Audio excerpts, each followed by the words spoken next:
Um, one, 1 year, 1 year since. Hi, welcome to Return to Torah, and well, I'm gonna jump right into it. I'm not one of those person that likes to beat it around the bush. A lot of things are very obvious to have said. I have like some points I want to address here.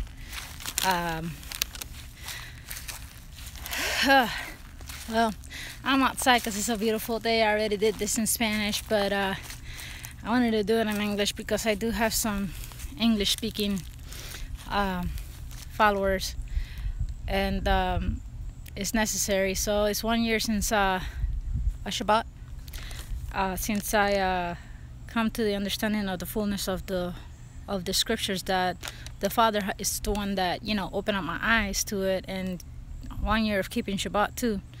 So yeah, I called it Return to Torah. I should have called it something else, because at the moment in time I felt that it was necessary to return to the instructions of the Father. It's necessary, to have those instructions and put it into our lives.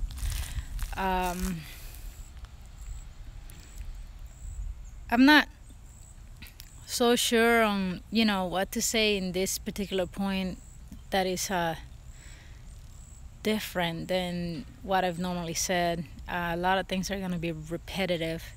I'm going to sound really repetitive because, well, it's important. It's good for our memorization. I mean, the brain takes about 27 to 30 times of you repeating the same thing over and over again that it will eventually memorize it. So that's why the scriptures use meditation, as in meditate in the word of the Father. That's a way for us to, remember them. In the scriptures is found, that in Proverbs. Now I'm gonna be paraphrasing pretty much a lot of the things that I say. The next thing I want to touch on is judging. Should we judge? Should we not?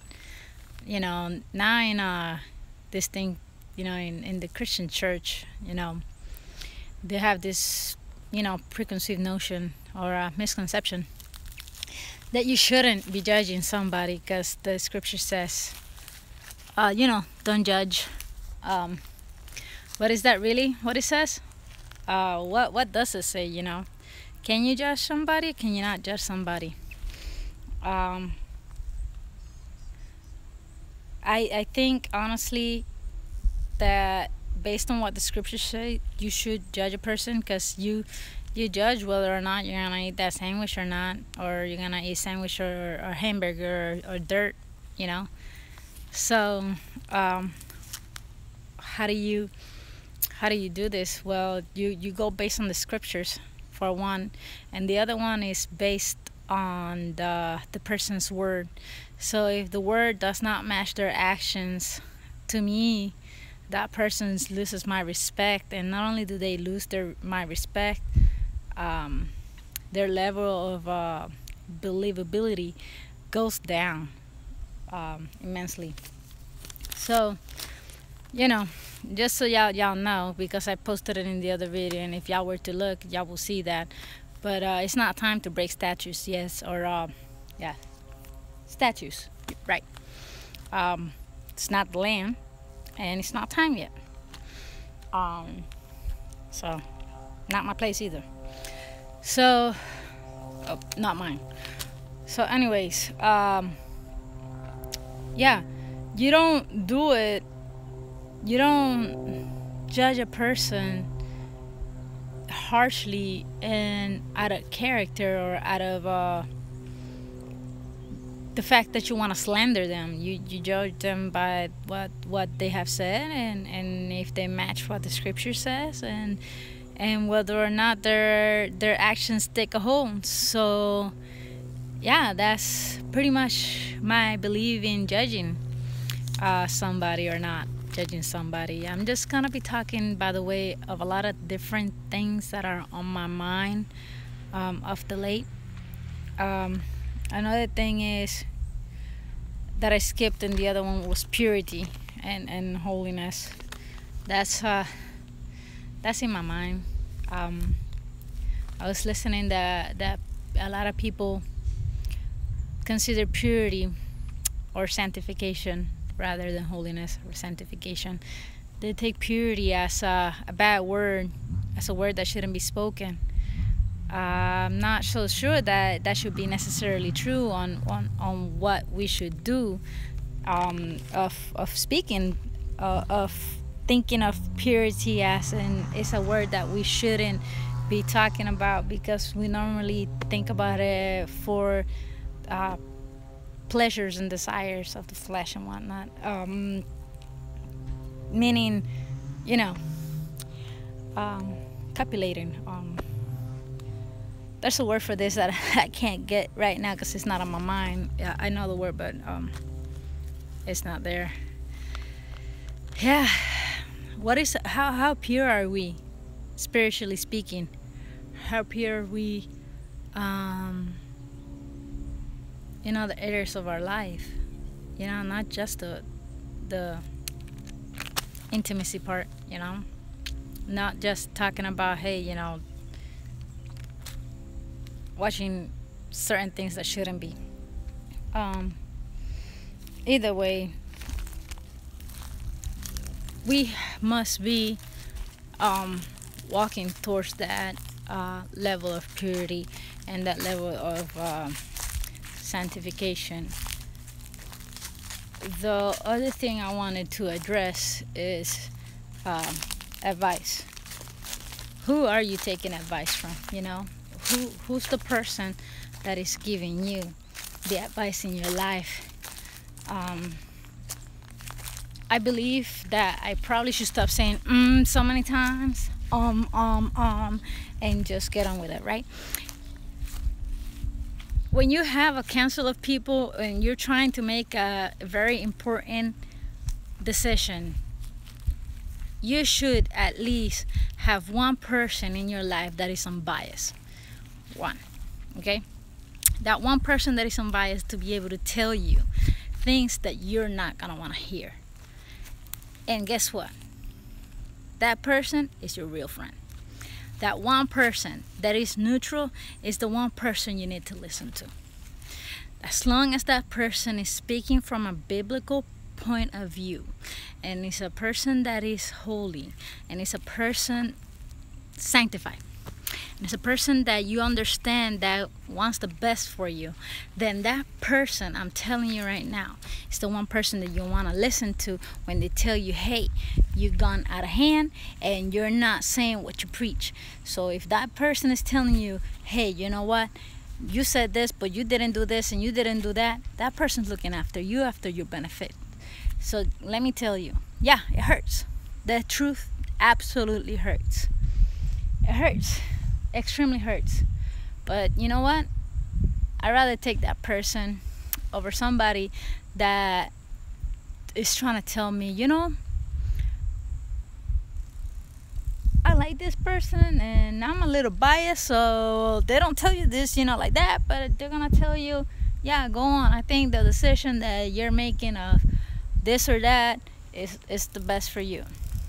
Don't listen to that person. That person obviously has a bias kind of mentality, you know what I'm saying? So when it comes to judging somebody that I lose I lose respect over, and that I decide to just, you know, take a side, and just, you know, get moving, guess what happens? I that person is out of my life. I get them out of my life. I distance myself completely. Gonna tell you that we do try to live to the best of our abilities, exactly as the scripture said, in peace with one another, in accord. And please forgive me if I'm a person that has hurt you for me taking a step, you know. But try to think about it this way. You're supposed to be, you know, living in a particular manner that it tells you based on what the scripture says, and you're supposed to be listening to what the Father says, and you're supposed to be listening and following the scriptures, but you desire your flesh more than what the Father desires for you. So which follows to my probably my next point. I'm not so sure. I'm not sure if that's the emotions, right? Emotions. I'm supposed to talk about emotions here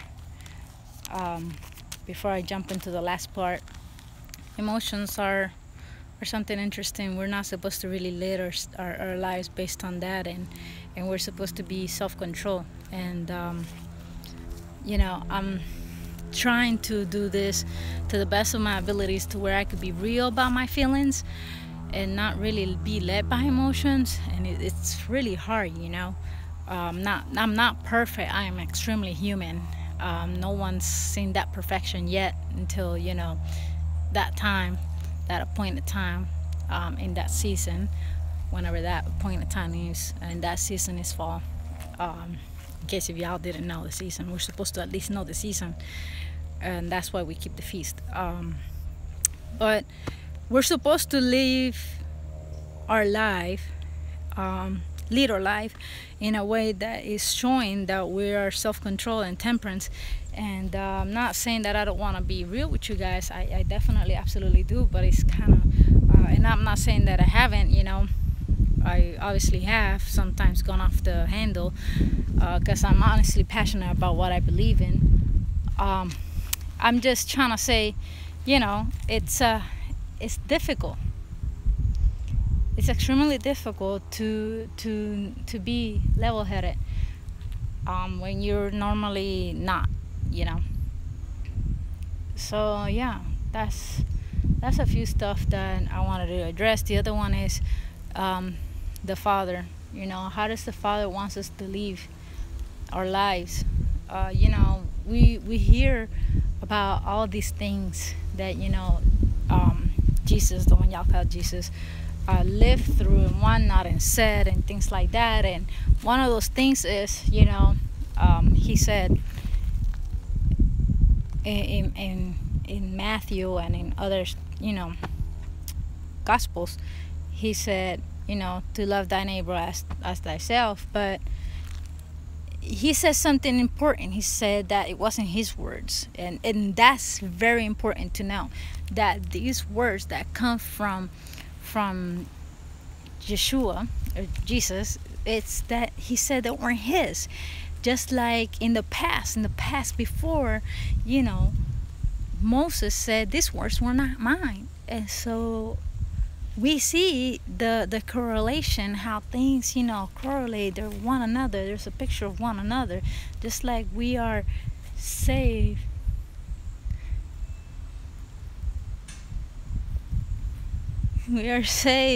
by the blood of Messiah. So there was a lamb and there was blood, and then the blood was put on the post of the houses, and the angel of death walked right through. And then there was a baptism through the through the Red Sea. And then after the baptism of the Red Sea came the instructions. So first is Yeshua's blood, the lamb, his blood. And then it was the baptism, and we were saved by the blood of the lamb first. We weren't saved by anything else. We were saved by the blood of the lamb. Then was the baptism. He said, give these commandments. Is the Great Commission. Give these commandments, teach to make disciples out of these people, and baptize them. And it's a requirement, whether we believe it or not. It's not a requirement for baptism, but it's a requirement that Yeshua did leave baptize people, And also he said, after that, the instructions were given. And so the instructions for us to live our lives is how are the instructions for us to live our life? And my other question is Paul greater than the Father?